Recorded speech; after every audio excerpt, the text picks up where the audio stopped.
Hi, George here with MJ again for Whiskey Wednesday. This week we're talking about Monkey Shoulder, a vatted malt out of Scotland.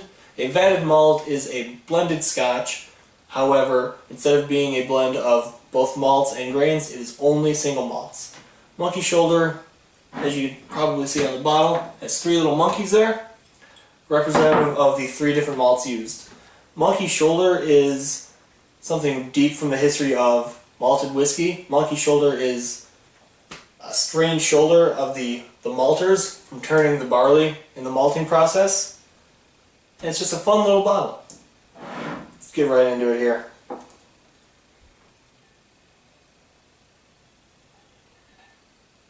On the nose for this whiskey, getting a lot of mossy, grassy notes, and it smells very much like dried fruit, almost kind of like a baked apple. Yeah, I'm getting a lot of that baked apple, some cinnamon. Definitely getting a lot of barley. You can definitely really strong. You can definitely get a lot of really strong barley notes there. You can tell that this is made of malted barley, but because of the lack of age statement on here, it's definitely a little younger. So you're definitely getting a lot more of that raw, fresh.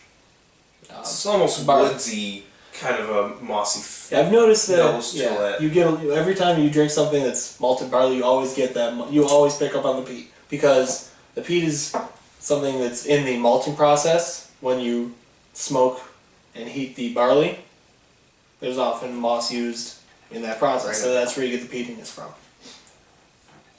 Also get, along with the mossy, peaty notes, you get a lot of the oak. It's a little younger of a whiskey, but you still get the oak notes. Pretty complex on the nose, I'd definitely say. Very much so. Now the palate, a little spicy. It's got cinnamon, clove, a lot of cooking spice is. Yeah, this scotch kind of it's a lot lighter on the palate. It doesn't have that super silky mouthfeel to it, but there are a lot of spices in there. It kind of reminds me of like Thanksgiving time, that cinnamon, clove, kind of rich spices. And kind of on the back of the aftertaste, it's very metallic, which really isn't off-putting, but it's definitely there. It takes a little bit of getting used to as far as the spiciness goes, but it's really, for being a blend of the different malts, it's very, very refreshing. It's very unique. It's definitely a different experience. If you're a single malt drinker, it's going to be interesting because you're picking up on different malts. If you're coming from a different area of whiskey or from a blended scotch drinker, it's a good transitional period because it's not quite as, what's the word I'm looking for? It's not overly complex, but it's by no means simple. It's a good middle ground. Mm-hmm. And the metallic aftertaste you mentioned on the finish, it's very faint and in the back, way at the end of the finish.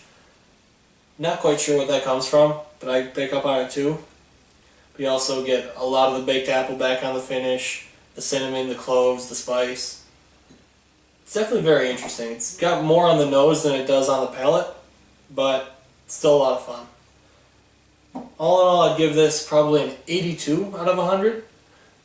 Great value for the money. It's a very inexpensive bottle, so you're getting what you pay for. It's great value, but not the most impressive bottle you'll ever buy. Yeah, I very much agree. This scotch is not the best on the market.